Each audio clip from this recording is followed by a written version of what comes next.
The miscalculation Supreme Commander Vork stood in the command chamber of his flagship, the Eternal Judgment, and gazed at the distant star system through the observation portal.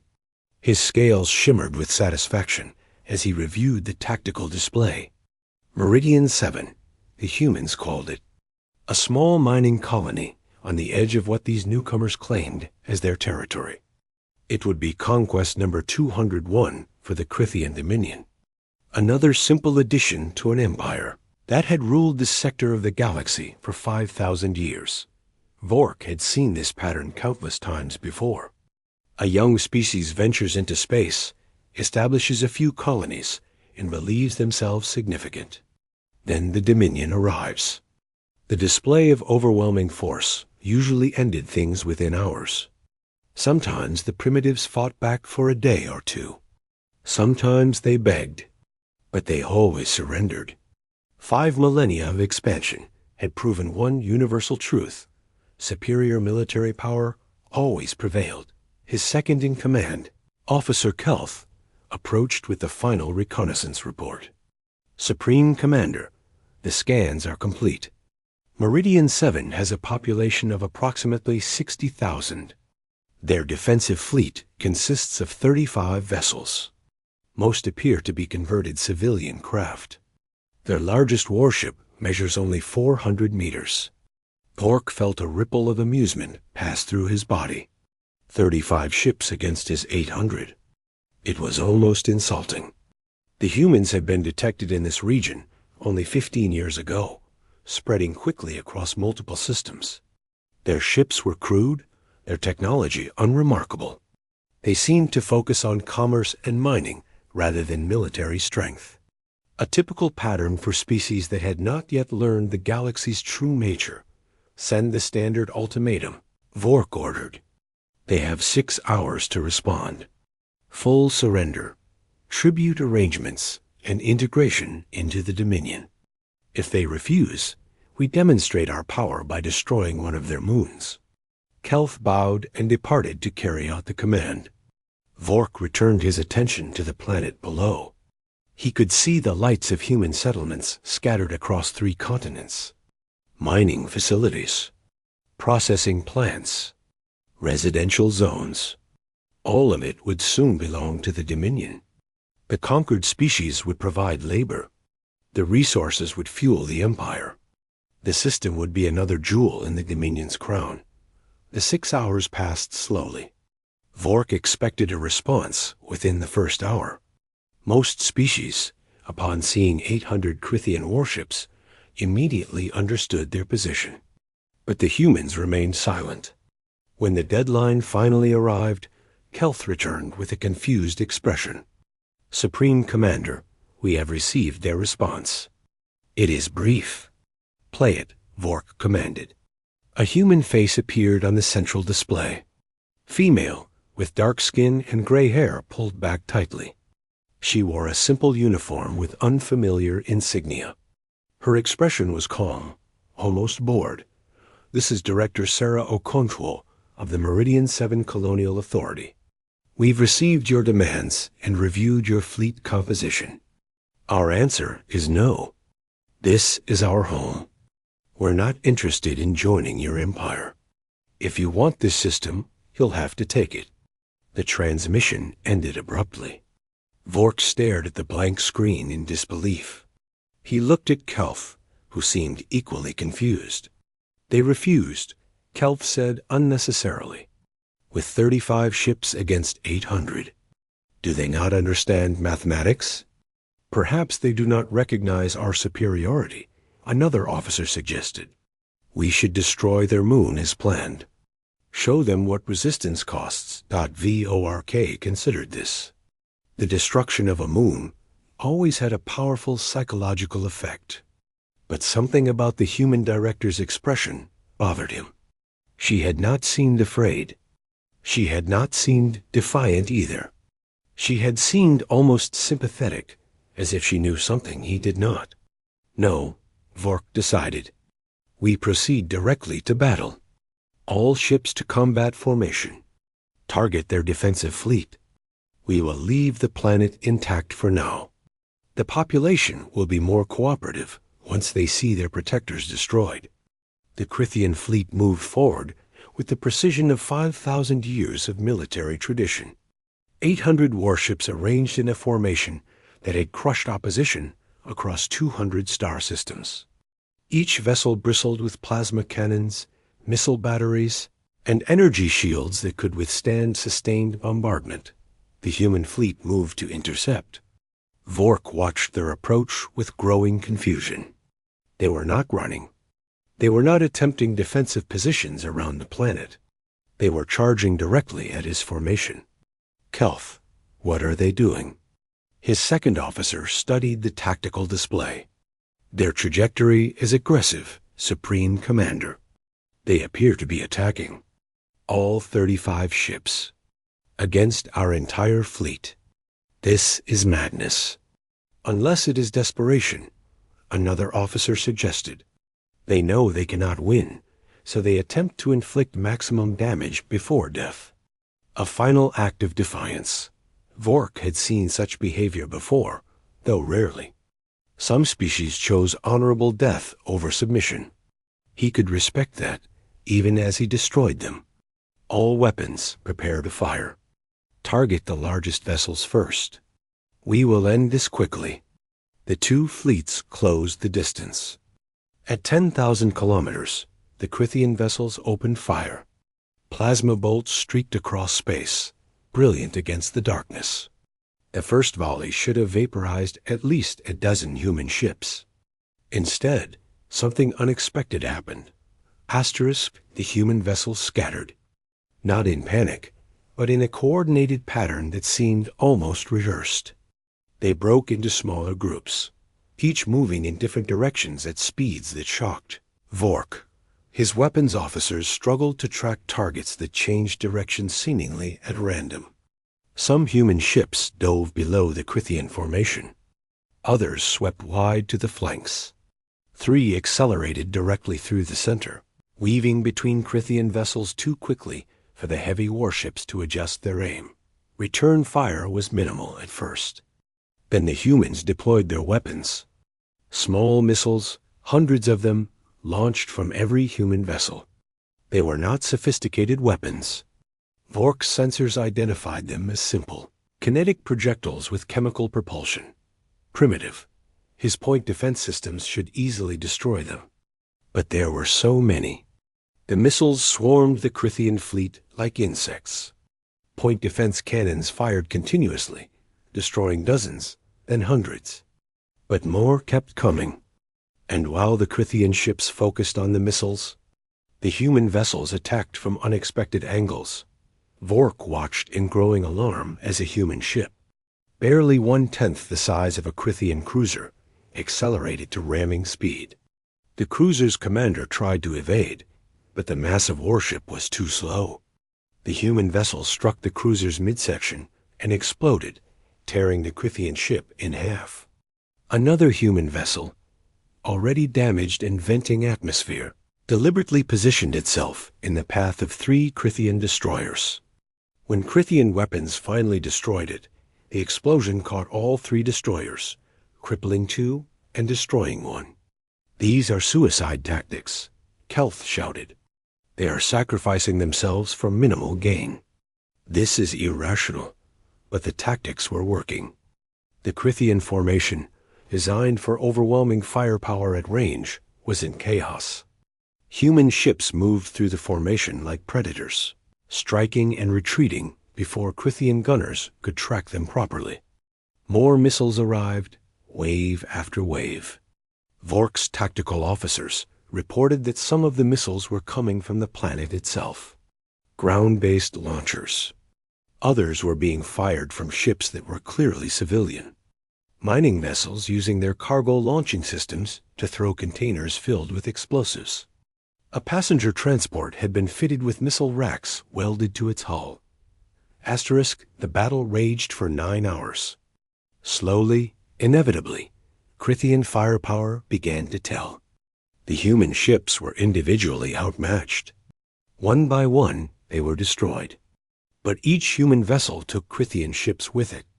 Some rammed their targets. Some led Krithian pursuers into crossfire from other human vessels. One damaged human ship broadcast a distress signal that drew in 6 Krithian vessels, then detonated its entire power core when they approached. When the last human vessel finally exploded, Vork looked at his casualty reports and felt ice form in his blood. 320 ships destroyed. Another 200 damaged, some critically. Out of 800 warships, fewer than 300 remained fully operational. It was the worst defeat in Krithian military history. Asterisk, he had won. The human fleet was completely destroyed. The planet lay defenseless below. But the cost was staggering. Kelf approached hesitantly. Supreme Commander, we should contact the Dominion. Request reinforcements before we attempt planetary occupation. Vork nodded slowly. He felt stunned, unable to process what had just happened. Send recovery teams to search for survivors. I need to understand what kind of species fights like this. The recovery teams found 23 human survivors in escape pods and debris. Vork went personally to the medical bay where they were being treated. The humans were injured, some severely, but none seemed afraid. They looked at their Krithian captors with expressions Vork could not quite interpret. Asterisk. He approached the highest-ranking survivor, a male with the rank insignia of a captain. The human had lost his left arm and had burns across half his body, but his eyes were clear. I am Supreme Commander Vork of the Krithian Dominion. You fought well, for primitives, but your fleet is destroyed. Your world has no defenses. Surrender now, and your people will be treated fairly. The human captain smiled slightly. It was not a happy expression. Treated fairly, he repeated. Like the other 200 species you've conquered? Vork felt irritation rise. You know of our empire's reach. Then you know resistance is futile. Why did you fight so desperately? Because it's our home? The captain said simply. Because you gave us no choice. Because someone has to stand up to bullies eventually. Your sacrifice was meaningless. We will occupy your world regardless. Will you? The captain's smile widened slightly. Commander, do you know what Meridian 7 is? It is a human colony. A mining operation. Yes, the captain agreed. It's a mining colony. Established 8 years ago. Population 60,000. Do you know what we mine here? Rare earth elements. Industrial metals. Nothing particularly valuable. Vork felt confused. I do not understand your point. Not my point, the captain said, is that Meridian 7 is not important. It's a frontier colony. Small. New. Relatively insignificant in the grand scheme of human space. The fleet you just destroyed? Those were corporate security vessels. Mining guild patrol ships. Volunteer militia flying converted civilian craft. You didn't fight the human military, Commander. You fought the local security guards and armed civilians. Vork felt his world tilt. What are you saying? I'm saying, the captain continued, that Earth's actual military doesn't even know you're here yet. See, we're pretty spread out across this region. Communications take time. The distress signal from Meridian 7 was sent 9 hours ago, about when your fleet arrived. It'll reach the nearest military outpost in about 6 hours. They'll need maybe a day to mobilize a response fleet. So I'd estimate you have about 30 hours before the real military shows up. Kel, who had been listening, spoke up. You are lying. Attempting to buy time. The captain shook his head. I wish I was. Look, Commander, I'll be straight with you. We fought hard because it's our home. We did our best with what we had. But we're miners and engineers, not soldiers. We had 35 ships, most of them civilian vessels with weapons bolted on. You had 800 warships, professional military vessels. And we still cost you 300 ships. He paused, letting that sink in. Now imagine what happens when you face the actual human military. People who train for war their entire lives. Ships designed for combat from the keel up. Fleets that number in the thousands. What do you think will happen then? Vork wanted to dismiss this as psychological warfare. But he looked at the numbers again. 35 civilian vessels had destroyed or disabled over half his fleet. If this human was telling the truth, if a real military force was coming, then the Krithian Dominion faced something unprecedented. He turned to Kelth. Verify his claims. Access their communication networks. Find out what we are truly facing. As his officers worked, Vork returned to the command chamber. He stood before the observation portal and looked at Meridian 7 below. The planet seemed so peaceful, so insignificant. How could such a minor colony have inflicted such devastating losses? Unless the captain was right. Unless everything Vork thought he knew about humanity was wrong. 2 hours later, Kelth returned with a data tablet. His scales had paled to a sickly gray. Supreme Commander, we have accessed their networks. The news is spreading across human space. Meridian 7 under attack. Colonial defense fleet destroyed. And the response, Commander? Kelth's voice shook slightly. 15 separate fleets are moving toward this system. We have confirmed at least 4,500 human warships en route. More are launching every hour. The largest fleet, designated the 5th Expeditionary Force, consists of 3,000 vessels. They will arrive in 28 hours. Vork felt reality crash down around him. 4,500 ships. 3,000 in a single fleet. And according to the prisoner, these were just the nearest available forces. Send a priority transmission to the Dominion, Vork ordered. Maximum encryption. Report everything. Request immediate reinforcement. And Kelth. Yes, Supreme Commander? Recommend we prepare for evacuation. We cannot defend this position against those numbers.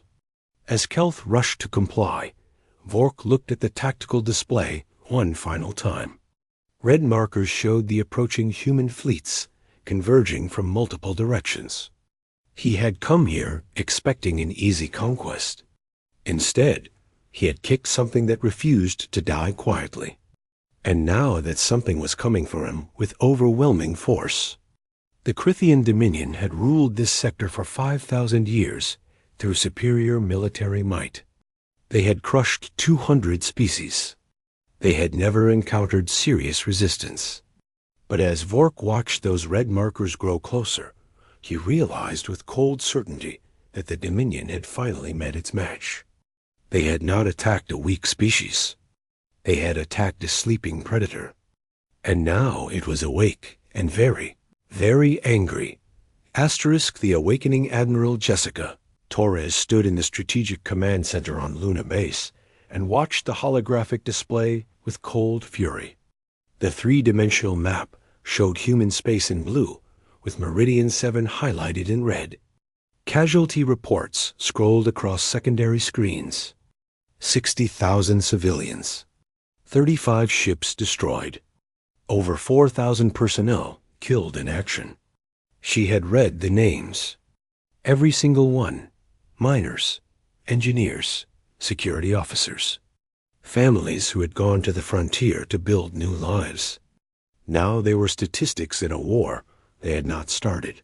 How long until 5th Expeditionary Force reaches Meridian 7, she asked. Her voice was calm, controlled. Beneath that control was a rage that her staff knew better than to provoke.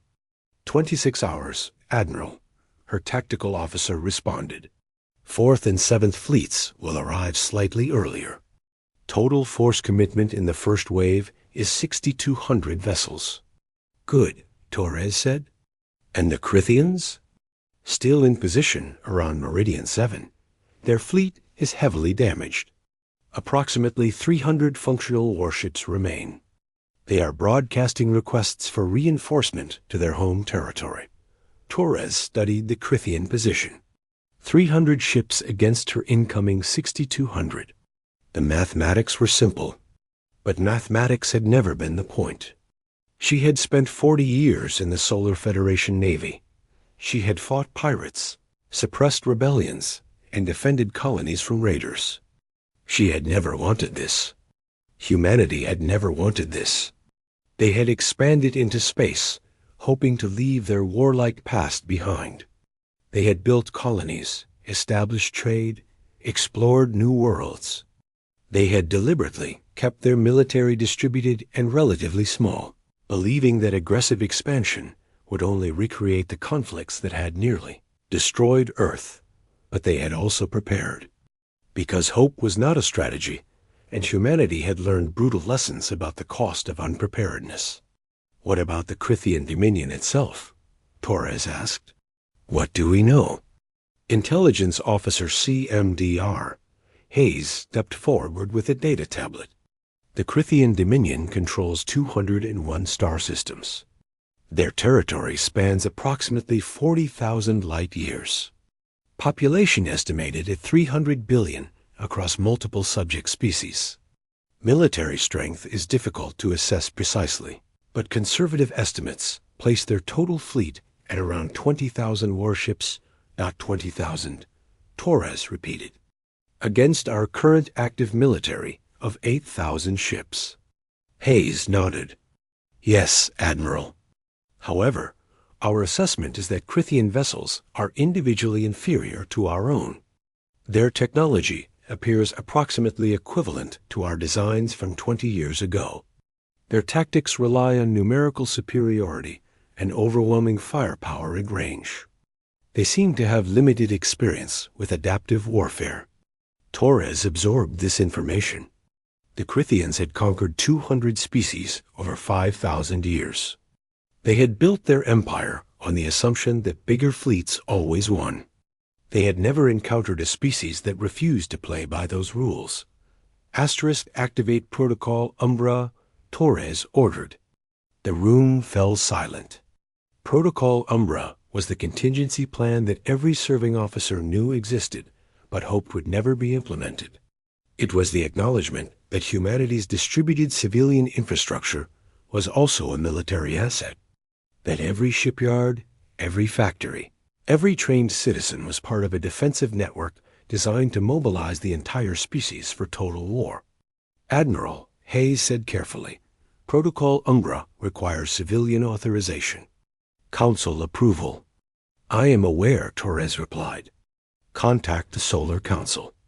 Tell them I am formally requesting full mobilization authorization. And tell them I need it within 6 hours. Asterisk. The message went out across human space on channels that had never been used for their intended purpose. Military emergency. All reserves report to duty stations. All shipyards convert to military production. All colonies activate defense protocols. The response was immediate and overwhelming. On Earth, the massive orbital shipyards that normally produced cargo, haulers and passenger liners began retooling for warship construction. Mars shipyards did the same. So did facilities at Jupiter's moons, Saturn's rings, and hundreds of other locations across human space. Within hours, production schedules were revised. Civilian contracts were suspended. Every construction slip, every assembly line, every manufacturing facility capable of producing military equipment switched over. But the shipyards were only part of it. Across 400 human colonies, reserve forces activated. These were not weekend warriors or ceremonial units. Every human citizen received mandatory military training at age 18.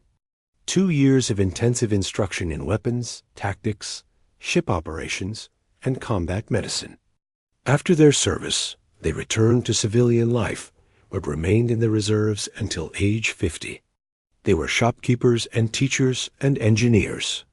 They were also trained soldiers who could be combat ready in days. The mobilization notices reached millions of people simultaneously. A cargo pilot on Proxima Station received orders to report for combat flight training refreshers. A mining engineer on Kepler 442 was reassigned to a destroyer as damage control specialist. A medical researcher on New Eden found herself appointed as chief surgeon for a hospital ship. They came. All of them. Not because they loved war, but because Meridian 7 had been attacked. Because 60,000 civilians had been killed. Because if humanity did not respond with overwhelming force, the galaxy would learn the wrong lesson. That humans could be attacked with impunity. That their colonies were vulnerable. That they were weak. On Luna Base, Torres received the authorization she had requested. The Solar Council had debated for 3 hours. Some members had argued for measured response. Others had advocated for diplomatic solutions. But in the end, they had voted unanimously. Protocol Umbra was active. Humanity was going to war. Torres immediately convened a meeting with her senior staff. They gathered around the holographic display, which now showed the full scope of human military deployment. 5th Expeditionary Force was already en route to Meridian 7. Behind it, 9 more fleets were forming up, each one larger than the last, as more ships came online and more personnel reported for duty. Gentlemen, ladies, Tories began. Our objective is simple. We will eliminate the Crithian threat completely. Not just the fleet at Meridian 7, not just their forward forces. We will break their military power so thoroughly that they never consider attacking humanity. Again, she manipulated the display, showing Crithian territory. Intelligence suggests the Dominion maintains 3 major fleet concentrations. Their home fleet of approximately 8,000 ships guards their core worlds. 2 expeditionary fleets of 6,000 ships each operate in their frontier regions. The fleet that attacked Meridian 7 appears to have been a smaller border patrol force. So they have 20,000 ships total, an officer stated. We have 8,000 active military vessels. Even with mobilization, we cannot match those numbers for weeks. Torres smiled tightly. We do not need to match them. We need to outthink them. The Crithians have spent 5,000 years conquering species that fought conventionally. They gather their fleets, march forward, and crush opposition through superior numbers. They have never faced distributed warfare. They have never fought an enemy that treats every system as both a target and a base. They have never encountered a civilization that designed itself to be impossible to kill. She pulled up a new display showing human space. 400 colonies. 8,000 active warships. But look closer. Every colony has system defense forces, corporate security fleets, armed merchant vessels. If we count everything that can mount a weapon and has a trained crew, we have over 30,000 vessels available right now. Not all of them are warships, but all of them can fight. The staff absorbed this. Torres continued. The Crithians think in terms of decisive battles. Large fleets meeting in open space. Winner takes all. We are going to teach them a different kind of warfare.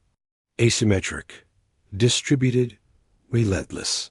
We will hit their supply lines, raid their border systems, force them to defend everywhere simultaneously. And while they scramble to respond, we will be building more ships. She brought up production projections.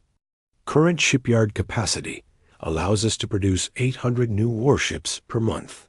We have 73 major shipyards across human space.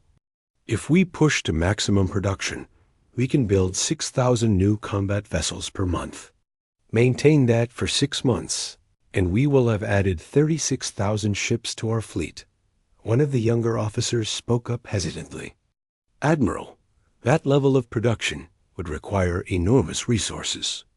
The economic impact would be severe. Torres nodded. Yes, it will cost trillions. It will disrupt civilian life across every human world. It will require sacrifices from every citizen. But the alternative is allowing the Crithians to believe they can attack us without consequence. The alternative is inviting every aggressive species in the galaxy to test our defenses. The alternative is abandoning the principle that human lives matter, that our colonies deserve protection, that we stand together. The room was silent. Finally, CMDR Hayes spoke. When do we begin the counteroffensive? Immediately, Torres replied.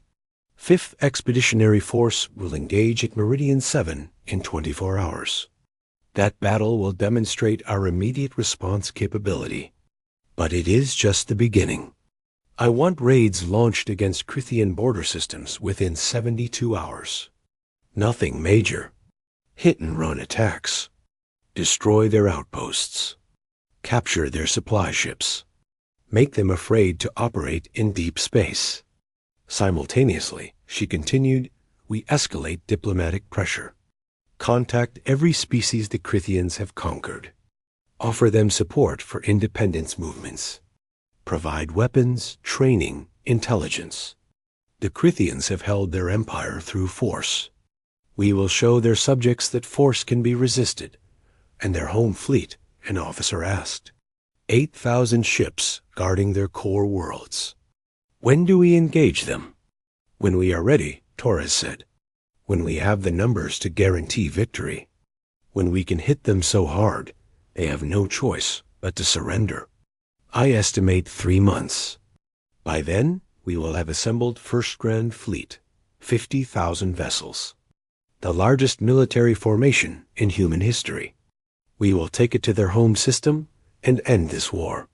The meeting continued for hours, planning operations across dozens of systems. Fleet deployments. Supply chains. Intelligence gathering. Diplomatic initiatives. Humanity was mobilizing for total war, and every detail mattered. 20-4 hours later, 5th Expeditionary Force arrived at Meridian 7, the Krithian remnant fleet. Still waiting for reinforcements, detected the human ships and immediately attempted to flee. They had no chance. 3,000 human warships surrounded them. The battle lasted 90 minutes. When it ended, every Krithian vessel was destroyed or captured. Supreme Commander Vork was among the prisoners.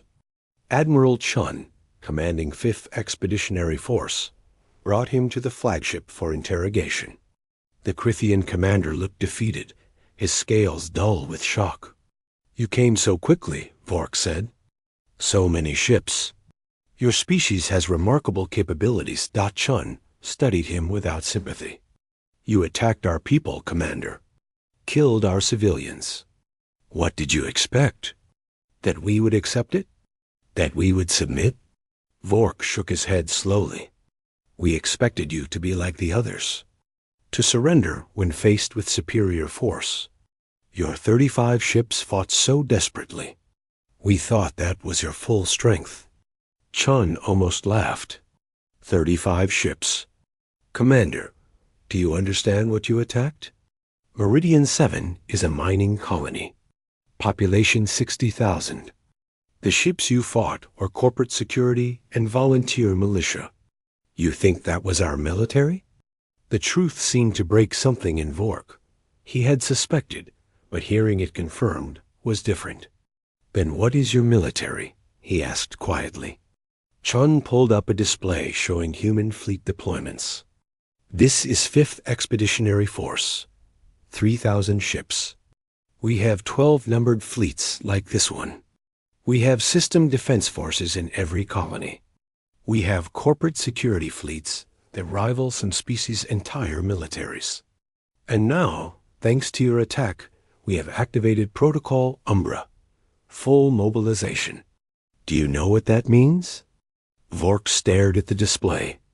It means your entire civilization is now focused on war. Yes, Chun confirmed. Every shipyard, every factory, every trained citizen.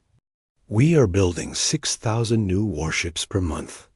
In 3 months, we will have assembled First Grand Fleet, 50,000 vessels. And we are bringing it to your home system. 50,000, Vork whispered. That is more than our entire military. More than we could face. That is the point, Sean said flatly. You attacked us to demonstrate your strength. We will demonstrate ours. We will break your military so completely that you never threaten another species again. Asterix. But there is another option, Chun continued. Surrender now. Pull your forces back to your core systems. Grant independence to every species you have conquered. Accept human observers to verify compliance. Do this, and we will not destroy you. We will allow your civilization to continue. We will even help you rebuild, provided you abandon conquest. Vork looked at her. And if we refuse?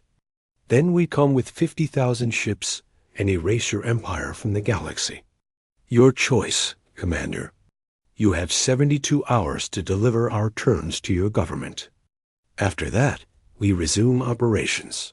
Vork was returned to his cell. Chun stood alone on the bridge and looked at Meridian 7 below. The planet showed scars from the battle. Debris in orbit. Damaged settlements. But the colony was already rebuilding. Human engineers were already working. Humanity would recover because that was what they did. They survived. They adapted. They rebuilt. And now they would teach the galaxy a lesson that should have been obvious. That distributed strength was more dangerous than concentrated power. That a civilization designed to survive could not be conquered by force alone. That humanity had not spread across the stars to wage war, but they had prepared for it. And when forced to fight, they would fight with everything they had. Across Crithian space, panic spread. Border systems reported human raids. Supply convoys disappeared. Outposts went silent. And everywhere, the message was the same. Surrender or face annihilation. Some Crithian commanders chose to fight. Those battles were brief and brutal. Human forces showed no mercy to those who continued aggression, but they offered generous terms to those who surrendered. Several Crithian frontier fleets chose peace, abandoning their positions rather than face overwhelming odds. Meanwhile, the subject species of the Dominion began to stir. Rebellions broke out on a dozen worlds. Human agents provided weapons and training. Within weeks, the Crithian Empire was fighting on multiple fronts, struggling to maintain control as their military power crumbled. 3 months after the attack on Meridian 7, First Grand Fleet assembled at staging area designated Omega Point. 50,000 warships. 10 million personnel. The largest military force humanity had ever created. Admiral Torres stood on the bridge of the flagship Indomitable Will and looked at the fleet spread across space. It was beautiful and terrible. The culmination of 3 months of frantic construction, training, and mobilization. The weapon that would end this war. She opened a channel to the entire fleet. This is Admiral Torres. In 6 hours, we depart for the Crithian home system. Our mission is simple. We will present them with a choice. Peace or destruction. If they choose peace, we will accept their surrender and help them transition to a post-empire civilization. If they choose war, we will eliminate their military capability completely. She paused, choosing her next words carefully. I want every person in this fleet to understand something. We did not start this war. We did not want it. But we will finish it. Not because we love violence. Not because we seek conquest. But because the galaxy must learn that humanity cannot be attacked without consequence. That our colonies are not vulnerable targets. That our civilians are not acceptable losses. When we are done, every species in this region will know that humanity stands together. That we protect our own. That we have the strength and will to defend ourselves. And perhaps, just perhaps, that knowledge will prevent the next war. The fleet departed 6 hours later. 50,000 ships moving as one. The journey to Crithian space took 2 weeks. During that time, the Krithian government debated endlessly. Some advocated continued resistance. Others urged immediate surrender. In the end, reality made the decision for them. They had no fleet capable of stopping 50,000 human warships. They had no allies willing to intervene. They had no options left. When First Grand Fleet arrived at the Krithian home system, they found no resistance. Instead, they found a message. The Krithian Dominion formally requested peace negotiations. They accepted all human terms. The war was over. Admiral Torres accepted their surrender aboard the indomitable Will. The Krithian Emperor, ancient and defeated, stood before her with his senior advisors. "I am Emperor Vraxis," he said. "I offer the surrender of the Krithian Dominion. We accept your terms. We will withdraw from all conquered territories. We will allow human oversight of our demilitarization. We will pay reparations to Meridian 7. We ask only that you spare our home worlds." Torres studied him. She saw not a monster, but an old being who had believed in his empire's righteousness, and now faced its collapse. "Your home worlds will not be harmed," she said. "We came here to end a threat, not to commit genocide. Your people will be allowed to rebuild in peace. But understand this, Emperor. The galaxy is watching. If your empire ever returns to conquest, if you ever again attack another species, humanity will remember. And we will return. Not with 50,000 ships, but with 500,000. Do you understand?" Vraxis nodded slowly. "We understand. We have learned our lesson, Admiral. We attacked what we thought was a weak species. We discovered we had awakened something far more dangerous. A civilization that had prepared for total war while hoping to avoid it. A species that could mobilize its entire society for conflict. A people who would not accept defeat."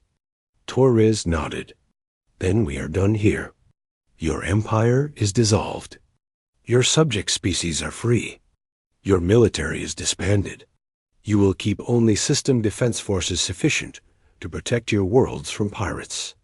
Human observers will remain for 20 years to ensure compliance. This is the price of your aggression." The treaty was signed that day. The Krithian Dominion, which had ruled for 5,000 years, ended with a signature. Across their former territory, 200 species celebrated independence. Human forces helped maintain order during the transition, but made clear they would not become a new empire. They wanted only security for their own territory, and assurance that the Krithians would not threaten others again. First Grand Fleet remained in place for 6 months, then gradually dispersed. Ships returned to their home systems. Personnel went back to civilian life. Shipyards converted back to commercial production. Humanity demobilized, but slowly, carefully, maintaining readiness. Because they had learned something too, that they could fight and win against galaxy-spanning empires. That their distributed strength was more powerful than concentrated force. That preparation and adaptability could overcome numerical disadvantage. But also that war was costly, disruptive, and to be avoided if possible. On Luna Base, Admiral Torres stood in the same strategic command center where she had watched the war begin. The holographic display now showed human space at peace. Meridian 7 was being rebuilt. The casualties had been honored. The war was over. But the lessons remained. Humanity had gone to the stars, hoping to leave warfare behind. Instead, they had proven they carried it with them, refined by 10,000 years of practice. Now the galaxy knew. Humanity was not aggressive, but they were dangerous. They did not seek conflict, but they would not run from it. They wanted only to live in peace, but they had prepared for war with terrifying thoroughness. Doc Torres thought about Supreme Commander Vork's question, asked months ago in a detention cell. What kind of species designs their entire civilization for war while desperately hoping never to use it? The answer was simple. A species that had nearly destroyed itself. A species that had learned the hard way that hope required preparation. A species that understood that the best way to avoid war was to be ready for it. Humanity had brought that understanding to the stars.